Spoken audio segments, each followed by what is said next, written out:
to this week's Treasury Career Corner podcast. This is a recap episode, or an update, if you like, with the wonderful Todd Yoder. Todd and I spoke way back when, January 2020. We're in the middle of 2022, and, well, we were well overdue a conversation. So I'm bringing you up to date. You'll hear the original podcast with Todd, amazing treasurer, still actually at Fluor, but a number of things have obviously happened throughout world events and everything else. We catch up with him where he took it over from the last time we spoke, and then he brings us up to date. So enjoy today's episode.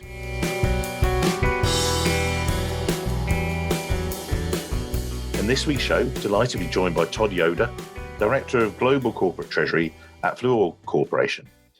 Now, founded in 1912, Fluor Corporation is a global engineering, procurement, fabrication, construction, and maintenance company headquartered in the US. They work across the world. Headquartered in Texas, revenues of approaching 20 billion, I think it was in 2018, 53,000 employees across 100 countries. So a truly global multinational. So you're going to hear from Todd a little bit later on in the show exactly what the company's about and some of the different things that he gets involved in his role as the Director of Global Corporate Treasury there. But as with all these shows, I want to get straight into the guest chat and go right back to the very beginning for Todd. So, Todd, tell us about how your career got started and how you discovered the wonderful world of Treasury, if you would. So maybe go back to college and then bring us through to the modern day, as it were. Over to you.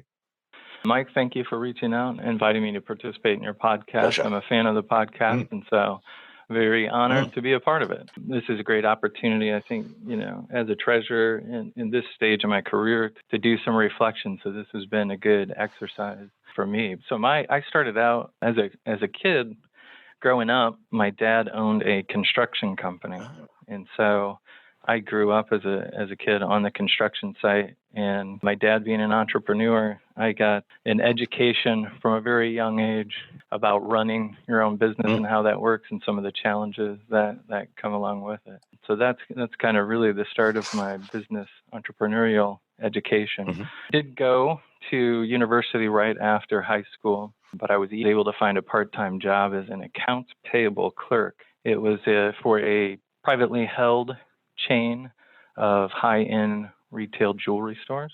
So it was a very interesting position, and it got a lot more interesting over the 6 years I was there, but it gave me an opportunity to get exposure to accounting and more of the business and entrepreneurial, and actually led to, by the time I left that company 6 years later, I had grown to almost being a business partner to the owners of the business. At one point, I remember being 25 years old and responsible for 15 direct reports, and under them, another 150 or so indirect reports at 25 years old. And this group of people was a very diverse group of people, but it was kind of a crash course very early on in how to manage people and how to get the best out of people and how to have some of those hard conversations. I can remember, being in my 20s and having to let people go from the business, and at that age, that was a tough thing to do. I always say it's kind of a mantra. There's a famous psychologist, I think his name is Rao, and a lot of what he talks about, he speaks at a lot of the Ivy League schools, is, perspective. And perspective is, with anything that happens to you in life, it can be a good thing or it can be a bad thing. And a lot of times people, they focus on, oh, this is a bad thing. I was asked to leave my job, but things can be a good thing and they can be a bad thing, and you don't know. No one knows until the future comes, and I haven't met anyone yet that can predict the future. So when something happens to you, just put it in perspective and use that mantra. This could be a good thing. This could be a bad thing. So I'm going to drive on, and we'll see where it goes happens from here. And then you left that role, and that obviously sounds really sort of prepare you for some of the other treasury roles, and you sort of moved into that treasury position, but then you joined, is that right, Zimmer? Was that the next move? From there, September 11th, 2001, and the bottom kind of dropped out of the luxury goods market. And so I joined a marketing company as the controller, head of finance. And I learned a lot at that company about branding and how important branding is and, objectives and strategies and tactics and touch points and, the entire world of branding in addition to the finance roles I had there. And so I was running finance. I was setting up senior credit facilities and buying real estate for the company as it expanded. I decided to take a role in banking, and I went into a commercial credit role. Mm-hmm. And so analyzing commercial credits and working with CFOs. And I did a lot of things for the bank as far as loan loss reserves and Fed funds and borrowing. So it was a great, great experience. But about a year into that, I decided it was time for graduate school. Right. And so in the mid-2000s, I enrolled in an MBA program at the University of Notre Dame, and I left the bank, lucky enough to have a professor who spent around 20 years at McDonald's in their treasury group. And he taught international business. And I've kind of fell in love with treasury and international business at that point. At the end of my degree, I found a position in treasury with Zimmer Orthopedic Company. It's a multinational company and more of a manufacturing type environment where they manufacture hips and knee replacements, and they have a trauma division and a dental division. And so I was tossed into a lot of really fun stuff there at Zimmer.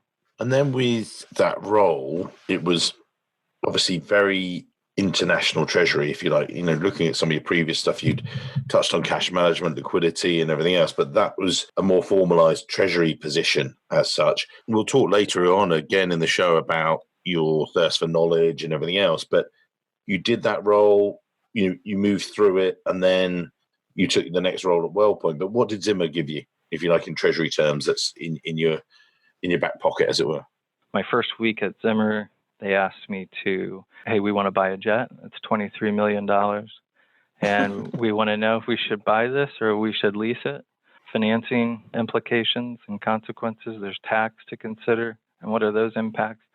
And it's Tuesday today. On Friday, we want you to present. And then it was, okay, we have cash management globally. We have 4 major banking hubs around the world.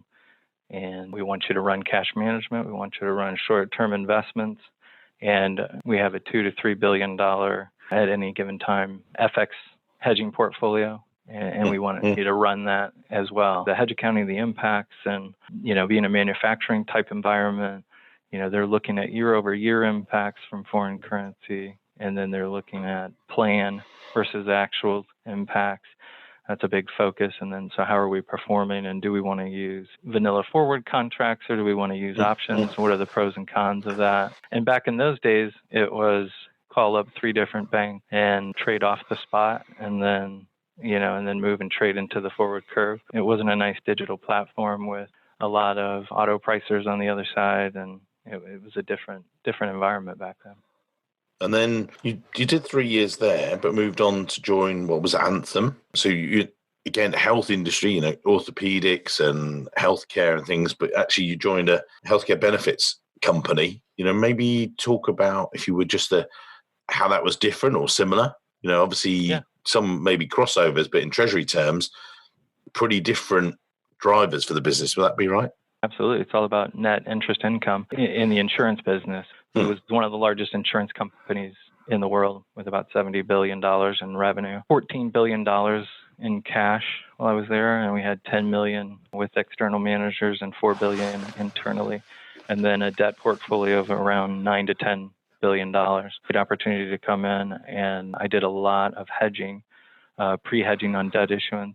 And so I had the first opportunity hands-on to lead a debt issuance with the treasurer there. So it was extremely good experience. I hedged in interest rate derivatives while I was there and got to build out the company's first foreign currency hedging program. They had recently acquired some business in Europe. Part of the claims process, when you're traveling outside of the U.S. and there's a claim, how does foreign currency come into impact? And so I was able to build that out for the company, and $4 billion worth of shares that we repurchased just in a 12-month period, over $4 billion. So accelerated share repurchase programs and how they work. And the treasurer there, University of Chicago MBA, and one of those true geniuses that you run into in your career that definitely leave a mark. and a positive mark. So it was, to me, going into work and working, having the opportunity to work with him was really a lot of fun, and I was loving it. Yeah. And then the move, why move then? If you made these, these roles were in Indiana and things like that, and then you made a move to Texas, how did you got this inspirational, boss and everything else, continuing the growth of your career? Was it just that the number one job came up, or how come you moved?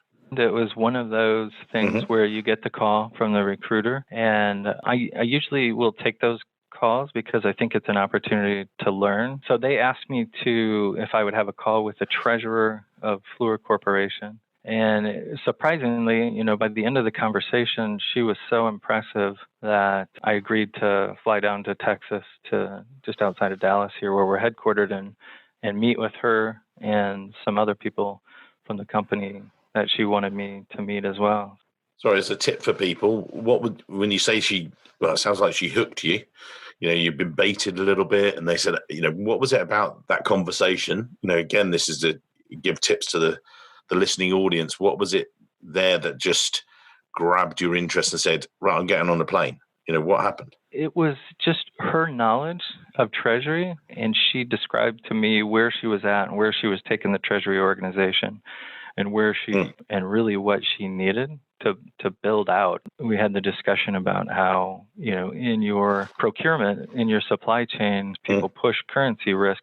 So if you have a procurement, a buyer, a contracts manager, they push currency risk downstream, and they think they're doing a great job, but what they don't realize is a lot of times they're paying a contingency, and sometimes those can be really expensive in order to push that risk down. So we just had a really, really good conversation. She's super intelligent. The company itself, again, people can look it up, but just in a nutshell, how would you describe Fluor? Yeah, so Fluor Corporation, it's an engineering, procurement, construction, fabrication, and maintenance and services business. At Fluor, we build some of the world's most complex projects, from like the San Francisco Bay Bridge is a project Fluor did. We build mines, copper mines. We've done diamond mine, Gordie Howe Bridge project with the LA People Mover project, and then oil refineries we've done. We're currently finishing up some very large oil refineries in Kuwait, and then the fabrication business we have for large module construction in China. So, we're made up of projects. And so these are a lot of, the mega projects can be $15+ billion projects. So the way I look at them is they're almost like standalone companies. We have a CFO and a CEO. We call them project directors and finance managers, but really they're CFO and CEO roles. There's a lot going on. There's never a dull moment. It's not like a manufacturing environment where you kind of get into a rhythm on things. And I say it's a lot easier than an animal like Fluor from a treasury perspective. Yeah. So. And if anyone looks you up on the web, as I did and did the pre-research for yourself, they will see, and we talked about this before the show, that a key thing I noticed about Todd and from this research was, if you like, your obsessive thirst for knowledge, if that's the right way to put it. What drives that? Why bother? Because, again, people see videos where you talk about FX risk mitigation. More recently, it's about robotics and AI, which we can move into. But why are you so driven for that thing? What is it about that makes you go, I want to learn more about that? What's that part of you, if you like?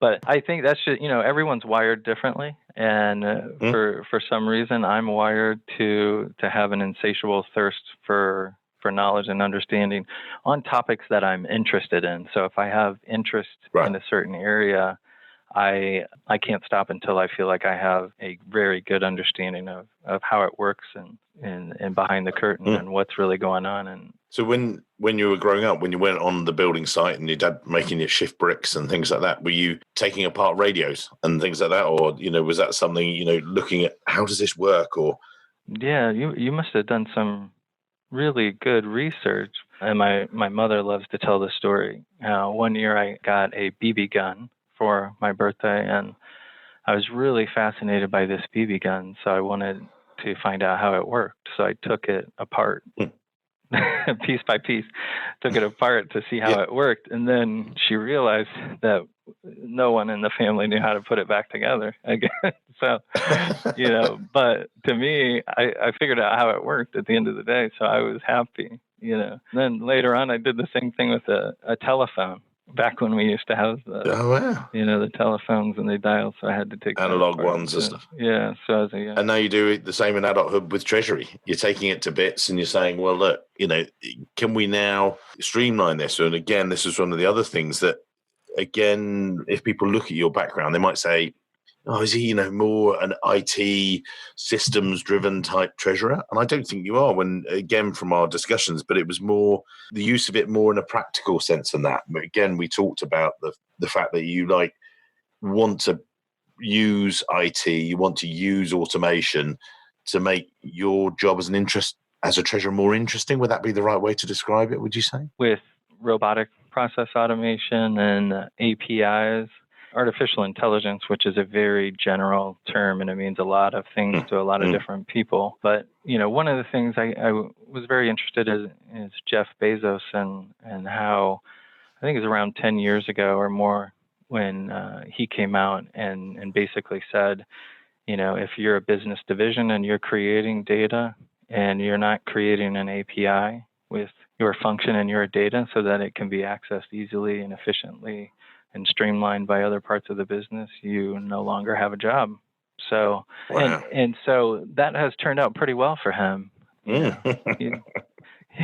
gained some wealth from that perspective. And I think that is where there's a tremendous amount of opportunity. When I think of, a lot of treasurers, I think when they hear API, because there's the buzzword bingo out there right now. And I think, if you look at Gartner and the overhyped artificial intelligence and where it's at, but APIs are not just, real-time banking information, PSD2, but what open APIs are, they are a conduit to do a lot of amazing things, not just with the banking partners, but internally within your organization, and to be able to pull different. And at Fluor, we're a very complex company with a lot of moving pieces, and we have some of the best engineers in the world, and we have some of the best buyers, supply chain, and then construction, some of the best construction workers that actually build these projects in the world. So the company has some of the best people in the world, but it's a very complex organization. And so the communication between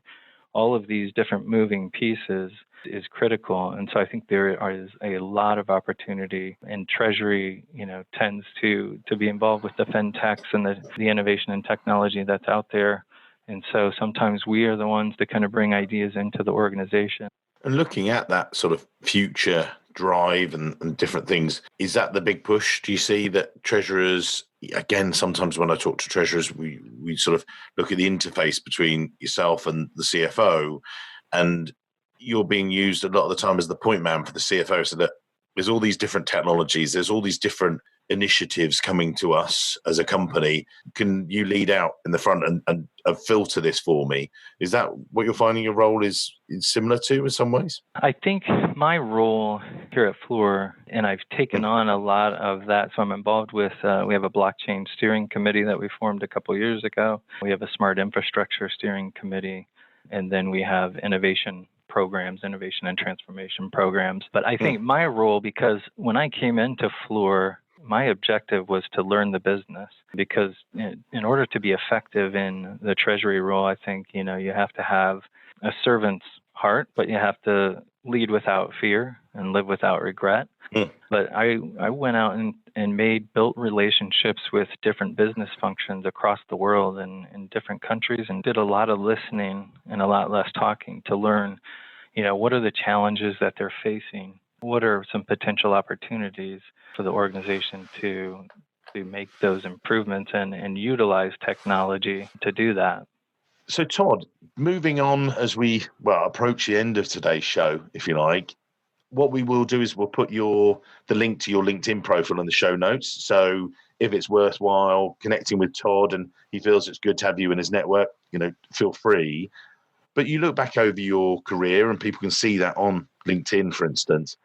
What would you say, or what advice would you give to some of the listeners today? So they might be treasury analysts, managers, or, coming up the curve, or other treasurers and developing their treasury teams and things.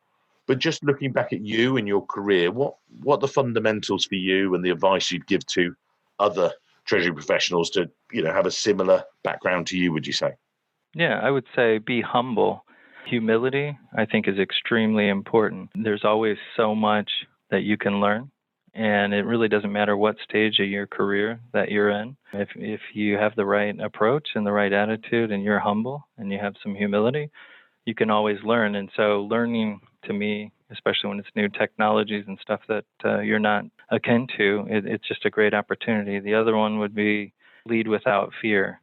So never let fear drive your decisions. So never be afraid to share your experience and your perspective on things. And the other thing I say, I'm a firm believer in your career.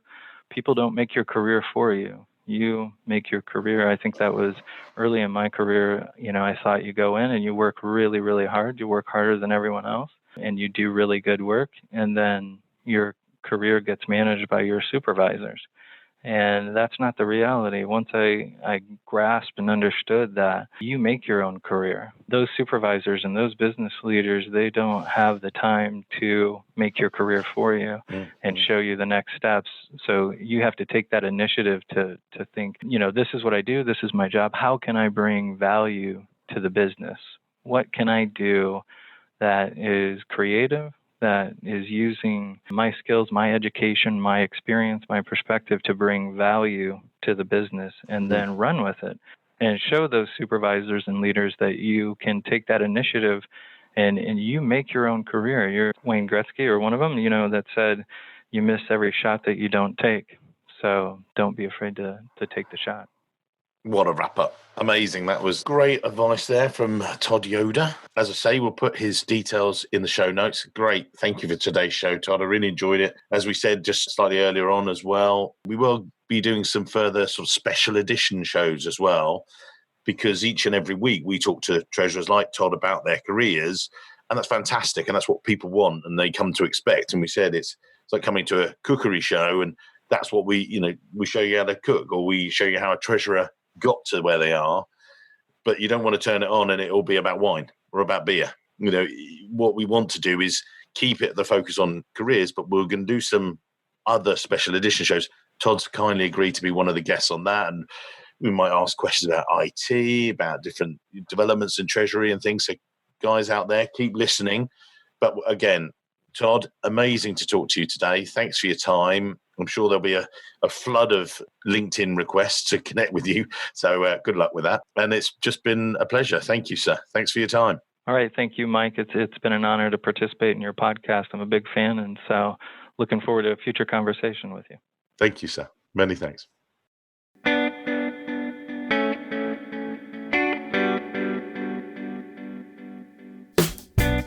Wow. That was amazing. Amazing podcast there with Todd. I'm thrilled to say he's back. He rejoins us 2.5 years later. I wonder what's happened in that time. Let me think. We were just talking before the show, January 2020. And then a month later, 2 months later, all the doors came down, shutters came down, everyone, you're working remotely. So Todd's going to rejoin me. We're going to take the story from there.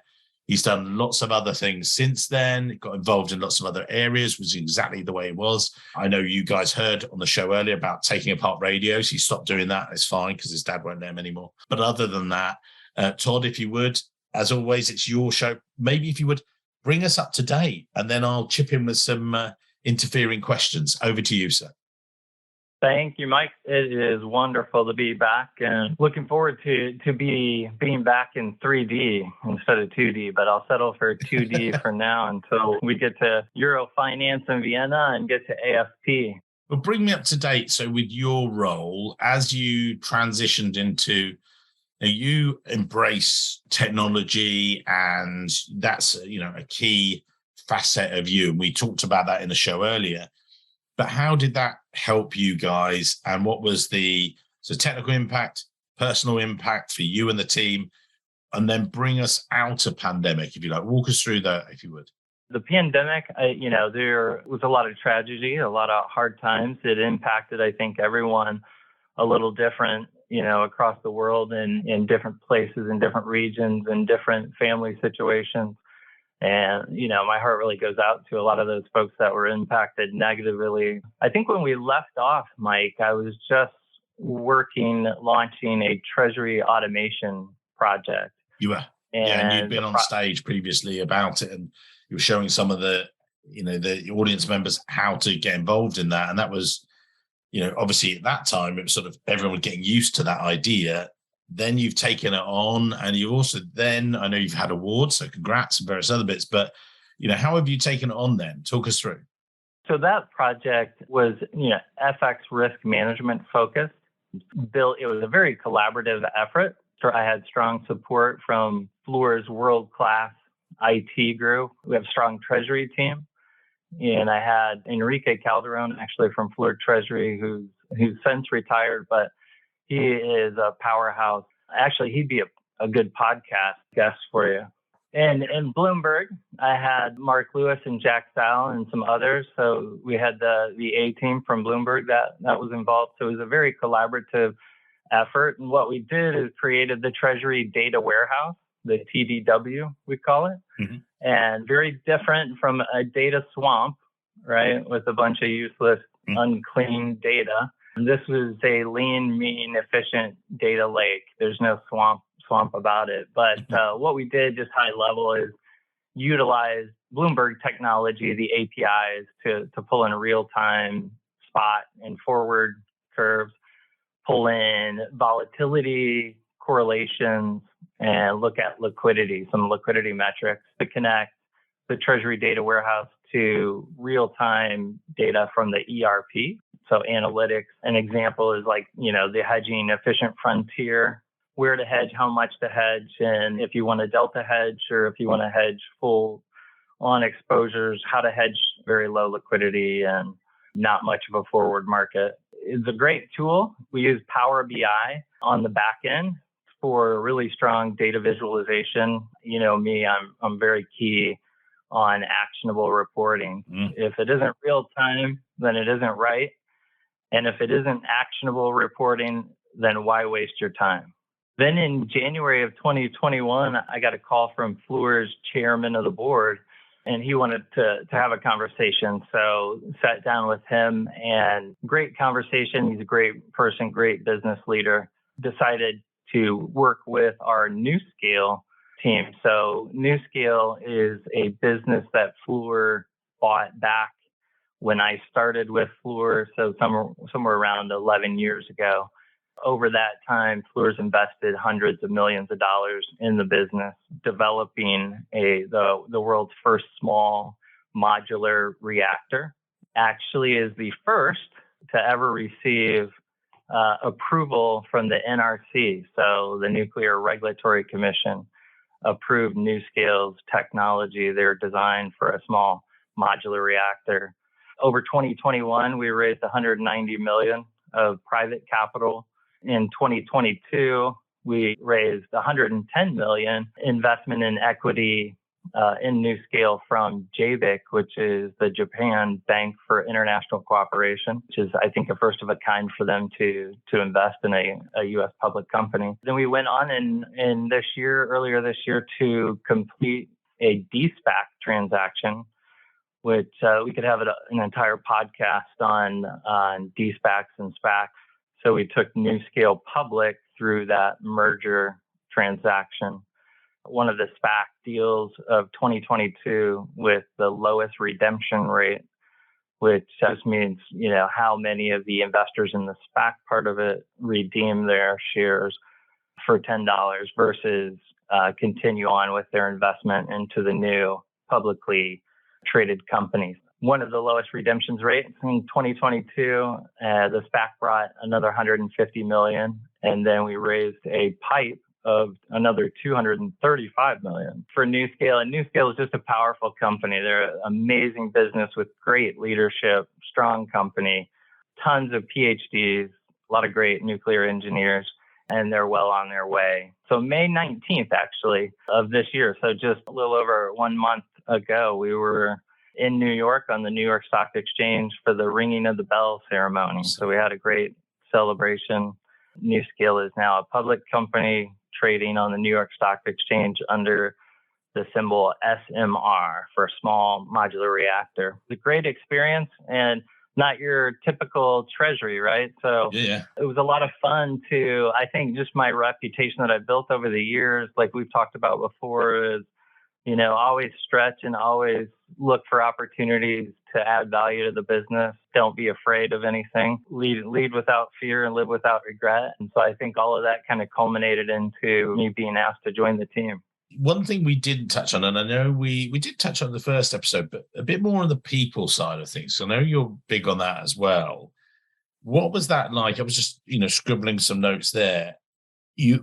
Everyone, when we last spoke, then everything shut down and everything else. But as well as utilizing technology, you then worked with your teams. And then, as you say, you've sort of transitioned a little bit as well within your role. What's it been like for you and your teams, you and the teams around you and things like that? And where do you see it going next, sort of thing, people-wise sort of thing? Because again, it's a bit of a loaded one. I did the European Treasury Leaders Summit with Eurofinance. You and I have talked about this. And I said to these guys in the room, I said, it's all very well, all of you having these tables, and there was liquidity planning, there was treasury management systems. I said, there should be a massive table over there and just says talent. I said, but actually, there'd probably be nobody else sitting on the tables, because talent is what it's about. You are the people that make these things happen. And you're the person that's made these things happen. And you've been a big part of that. What's that been like for you, people-wise, if you like? Mike, you caught me a little off guard with that question, but it's a really important question. We've had this discussion before about the right brain and the left brain. To be a treasury leader and to have a lot of impact, the pandemic it was like, Warren Buffett and when the tide goes out, everyone sees who's swimming naked. I think the pandemic kind of did that for treasury leaders, people skills, their business acumen, how to communicate. It kind of showed who was swimming naked and who wasn't. It has been a great experience for me. I mean, able to draw closer to people. I serve on Fluor's Diversity, Equity, and Inclusion Council within the supply chain business sector. Also serve on the board of the Women's Business Council Southwest here in the U.S. DE&I is just so important. It has to be key. I think treasurers of the future, people are looking for authentic leaders. Being authentic is just crucial, and it's very deep. There's a lot that goes to it. We could probably have a podcast on what it means to be an authentic leader. Well, I was going to say, we've got 2 spin-offs there already. So, no, I'm looking forward to it. Every day is a gift. And the way I look at it, it's an opportunity to leave a positive footprint on the earth. Some of those footprints are maybe shallow, but some of them are very deep and lasting. Every interaction you have with your coworkers, whether they're colleagues, they report to you, or whether you collaborate with them, whether they're supervisors or the top of the house, every interaction I look at as an opportunity to leave a positive footprint. Because the other thing is, especially with the pandemic, you never know what people are struggling with, what their fights are. You need to be cognizant of that and look to make a positive impact and leave positive footprints through life. Somebody really smart I heard say the other day that if you live a really good life, when you get towards the end of it, you get to live it again, right? Yeah. Through memories.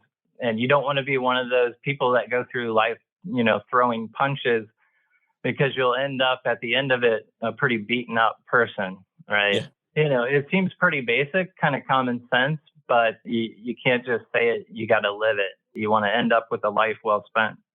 Yeah, exactly right. And it's, what's the word?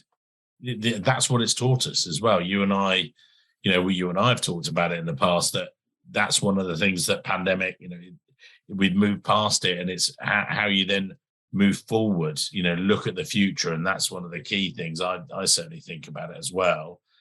We're not going to take too much, because we're going to see you and I'll see your session. We've got a session in AFP as well.